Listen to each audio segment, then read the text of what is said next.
আমরা অমুকের আদর্শের সৈনিক, আমরা অমুকের আদর্শের সৈনিক বলে যারা চিৎকার মারে, তাদের বোঝা দরকার আপনি যে নেতার পেছনে ঘোরেন, সেই নেতা জীবনেও মদ খায় নাই, এ ব্যাপারে কি আপনি নিশ্চিত? ওই নেতা জীবনেও মিথ্যা কথা বলে নাই, এ ব্যাপারে কি আপনি নিশ্চিত? ওই নেতা জীবনেও ওয়াদা খেলাপ করে নাই, এ ব্যাপারে কি আপনি নিশ্চিত? এই নেতা জীবনেও কোনোদিন পরনারী স্পর্শ করে নাই, এই ব্যাপারে কি আপনি নিশ্চিত? এর কোনো ব্যাপারে আপনি গ্যারান্টি দিতে পারেন না, অথচ তার জন্য জীবন দিতে পারেন। কোথায় চলছেন আপনি? এমন এক ব্যক্তিকে আল্লাহ নেতা বানিয়েছেন, নেতা করে দুনিয়া পাঠিয়েছেন, যিনি সর্বকালের সর্বযুগের আয়নার মতো পরিষ্কার চেহারা, যাকে দেখতে কোনো লাইটের দরকার হয় না, দিনেও দেখা যায়, রাতেও দেখা যায়। দ্বীপ্রহরের সূর্য অন্ধ অবলোকন করতে পারে, সে চোখ দিয়ে দেখে না, কিন্তু অনুভব করে দ্বীপ্রহরের একটা সূর্য উঠেছে, যার তাপ এসে তাকে বলে দেয় এখন দুপুরের রোদ, চৈত্র মাসের দুপুরের রোদ। সুতরাং নবী করিম সাল্লাল্লাহু আলাইহি সাল্লামের চরিত্র ছিল আকাশের সূর্যের মতো দীপ্তমান, গোটা বিশ্বের মানুষের কাছে উজ্জ্বল, যার জন্ম থেকে শুরু করে মৃত্যু পর্যন্ত এমন একটা দিক নাই, বিভাগ নাই, যা সাহাবায়ে কেরাম সংরক্ষণ করেন নাই। জীবনের সব কিছু লিপিবদ্ধ হয়েছে।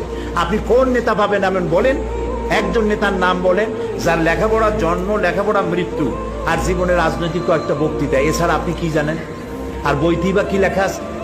নবী করিম সাল্লাল্লাহু আলাইহি ওয়াসাল্লামের জীবনকে যারা সংরক্ষণ করেছেন, তার জীবনী যারা লিখেছেন, আসমাউর রিজাল, যারা তার জীবনী সংরক্ষণ করেছেন, কথা, কাজ এবং মৌন সম্মতি যারা সংরক্ষণ করেছেন, তাদের সংখ্যা হচ্ছে 1,00,000-এর উপরে।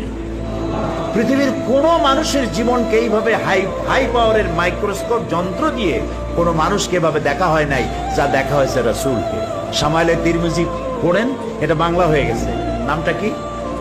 শামাইলে তিরমিজি কিনে দেখেন, রাসূলের তুচ্ছ ঘটনাগুলিও সেখানে, তুচ্ছ কাজগুলিও, এগুলি তুচ্ছ বলছি যে গুরুত্বপূর্ণ নয়, এরকমের কেমনে দাঁত খেলাল করতেন, কেমনে হাসতেন, কেমনে বসতেন, কেমনে কাপড় পরতেন, কেমনে ঘুমাতেন, কিভাবে তিনি কথা বলতেন, কিভাবে দাঁড়াতেন, কিভাবে কোনটা কিভাবে কি করতেন, প্রত্যেকটি জিনিস লিপিবদ্ধ হয়েছে, একটি জিনিসও বাদ পড়ে নাই, সব লিপিবদ্ধ হয়েছে। পৃথিবীতে এই রকমের কোন মানুষ, এরকম কোন নেতা পৃথিবীতে আর আসে নাই।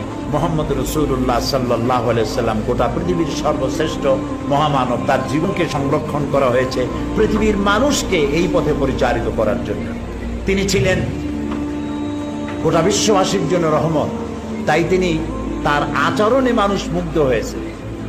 তার কপালে লেখা ছিল না যে তিনি নবী, তার পিঠে লেখা ছিল না তিনি নবী, অথচ তিনি যখন তার স্ত্রীকে দাওয়াত দিয়েছিলেন, হযরতে খাদিজাতুল কুবরা রাদিয়াল্লাহু তাআলা আনহা